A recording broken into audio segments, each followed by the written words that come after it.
Hello everyone, welcome back to our channel English నేర్చుకుందాం. ఈ వీడియోలో మనం ప్రేమ, ద్వేషం, సంతోషం, బాధ లాంటి మన భావాలను వ్యక్తం చేసే కొన్ని సెంటెన్సెస్ను ఇంగ్లీష్లో సులభంగా నేర్చుకుందాం. మనం ఎక్కువగా ఆటలాడినా పని చేసినా దాహం వేస్తుంది కదా, ఇలా దాహం వేయడాన్ని ఇంగ్లీష్లో థర్స్టీ అంటాం. ఉదాహరణకు, నాకు చాలా దాహం వేస్తోంది. దీన్ని ఇంగ్లీష్లో I am feeling so thirsty, I am feeling so thirsty అంటాం. మనం ఎక్కువసేపు ఆహారం తీసుకోకుండా ఉంటే ఆకలి వేస్తుంది కదా, ఆకలి వేయడాన్ని ఇంగ్లీష్లో హంగ్రీ అంటాం. ఉదాహరణకు, నాకు ఆకలిగా ఉంది, భోజనం చేద్దాం. దీన్ని ఇంగ్లీష్లో I yam hungry, let's have lunch, I am hungry, let's have lunch అనాలి. మనం ఎక్కువగా పనిచేసినప్పుడు కానీ ప్రయాణం చేసినప్పుడు కానీ నిద్రగా అనిపిస్తుంది కదా, అలా నిద్రగా అనిపించడాన్ని ఇంగ్లీష్లో స్లీపీ అంటాం. ఉదాహరణకి, నేను అలసిపోయినప్పుడు నాకు నిద్ర వస్తుంది. దీన్ని ఇంగ్లీష్లో I feel sleepy when I am tired, I feel sleepy when I am tired అంటాం. మనలో చాలామందికి పాముల్ని, కుక్కల్ని చూసినప్పుడు భయమేస్తుంది కదా, అలా భయపడడాన్ని ఇంగ్లీష్లో స్కేర్డ్ అంటాం. ఉదాహరణకి, ఆమెకు బల్లులంటే భయం. దీన్ని ఇంగ్లీష్లో she is scared of lizards, she is scared of lizards అంటాం. మనం ఏదైనా కొత్త వస్తువు కొన్నప్పుడు కానీ కొత్త ప్రదేశానికి వెళ్ళినప్పుడు కానీ చాలా ఉత్సాహంగా ఉంటాం కదా, అలా ఉత్సాహంగా ఉండడాన్ని ఇంగ్లీష్లో ఎగ్జైటెడ్ అంటాం.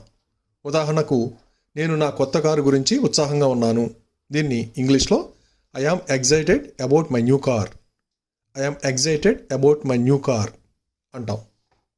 ఒక్కోసారి మనం ఏదైనా ఊహించని సంఘటన జరిగినప్పుడు ఆశ్చర్యపోతాం కదా, అలా ఆశ్చర్యపోవడాన్ని ఇంగ్లీష్లో సర్ప్రైజ్డ్ అంటాం. ఉదాహరణకు, నన్ను చూడగానే ఆమె చాలా ఆశ్చర్యపోయింది. దీన్ని ఇంగ్లీష్లో she was very surprised when she saw me, she was very surprised when she saw me అంటాం. మనం కొంతమందిని చూస్తూ ఉంటాం కదా, ఎదుటి వాళ్ళను చూసి అసూయపడుతూ ఉంటారు. అసూయని ఇంగ్లీష్లో జెలస్ అంటాం. ఉదాహరణకు, ఆమె తన స్నేహితురాలి కొత్త కారును చూసి అసూయపడుతుంది. దీన్ని ఇంగ్లీష్లో she is jealous of her friends new car, she is jealous of her friends new car అంటాం. మనం ఏదైనా కొత్త ప్రదేశానికి వెళ్ళినప్పుడు దారి తెలియక అప్పుడప్పుడు గందరగోళపడుతూ ఉంటాం కదా, అలా గందరగోళపడడాన్ని ఇంగ్లీష్లో కన్ఫ్యూజ్డ్ అంటాం. ఉదాహరణకి, వాళ్ళు చాలా ప్రశ్నలు వేసి నన్ను గందరగోళపరిచారు. దీన్ని ఇంగ్లీష్లో they confused me by asking so many questions, they confused me by asking so many questions అంటాం. మనకి ఏదైనా అనుకోని ఇబ్బందులు కలిగినప్పుడు కలత చెందుతాం కదా, అలా కలత చెందడాన్ని ఇంగ్లీష్లో అప్సెట్ అంటాం. ఉదాహరణకు, ఉద్యోగం పోయినప్పుడు అతడు కలత చెందాడు. దీన్ని ఇంగ్లీష్లో he was upset when he lost his job, he was upset when he lost his job అంటాం.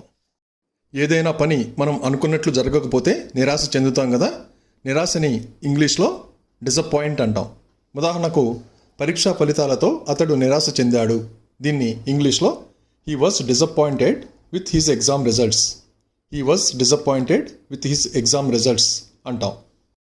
మనం ఏదైనా సాధించినప్పుడు గర్వంగా భావిస్తాం కదా, అలా గర్వంగా భావించడాన్ని ప్రౌడ్ అంటాం. ఉదాహరణకు, నేను భారతీయుడిని అయినందుకు గర్విస్తున్నాను. దీన్ని ఇంగ్లీష్లో I am proud to be an Indian, I am proud to be an Indian అంటాం. కొందరు కొత్త వాళ్ళతో మాట్లాడాలంటే సిగ్గుపడతారు కదా, అలా సిగ్గుపడతాన్ని ఇంగ్లీష్లో షై అంటాం. ఉదాహరణకు, నేను అపరిచితులతో మాట్లాడేటప్పుడు సిగ్గుపడతాను. దీన్ని ఇంగ్లీష్లో I feel shy when I talk to strangers, I feel shy when I talk to strangers అంటాం. మనం చూస్తూనే ఉంటాం కదా, కొందరు పరీక్షలకు కానీ ఇంటర్వ్యూలకు కానీ హాజరయ్యే ముందు ఒత్తిడికి గురవుతూ ఉంటారు. అలా ఒత్తిడికి గురవ్వడాన్ని ఇంగ్లీష్లో స్ట్రెస్డ్ అంటాం. ఉదాహరణకు, పరీక్షలకు ముందు నేను ఒత్తిడికి గురయ్యాను. దీన్ని ఇంగ్లీష్లో I was stressed out before the exams, I was stressed out before the exams అంటాం. మనం ఏదైనా పనిని విరామం లేకుండా చేస్తే అలసిపోతాం కదా, అలా అలసిపోవడాన్ని ఇంగ్లీష్లో టయర్డ్ అంటాం. ఉదాహరణకు, ప్యారిస్ సుదీర్ఘ పర్యటన తరువాత నేను అలసిపోయాను. దీన్ని ఇంగ్లీష్లో I was tired after the long trip to Paris, I was tired after the long trip to Paris అనాలి. మనం పనేమీ చేయకుండా ఖాళీగా ఉన్నప్పుడు విసుగ్గా అనిపిస్తుంది కదా, అలా విసుగ్గా అనిపించడాన్ని ఇంగ్లీష్లో బోర్డ్ అంటాం. ఉదాహరణకు విసుగ్గా ఉన్నప్పుడు నేను టీవీ చూస్తాను. దీన్ని ఇంగ్లీష్లో I watch TV when I am bored. I watch TV when I am bored అంటాం.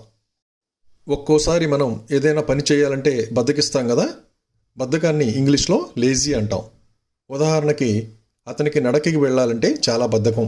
దీన్ని ఇంగ్లీష్లో he is too lazy to go for a walk. He is too lazy to go for a walk అంటాం. మనం తెలుసో తెలియకో ఏదైనా తప్పు చేసినప్పుడు దాని గురించి పశ్చాత్తాపపడతాం కదా, పశ్చాత్తాపపడడాన్ని ఇంగ్లీష్లో గిల్టీ అంటాం.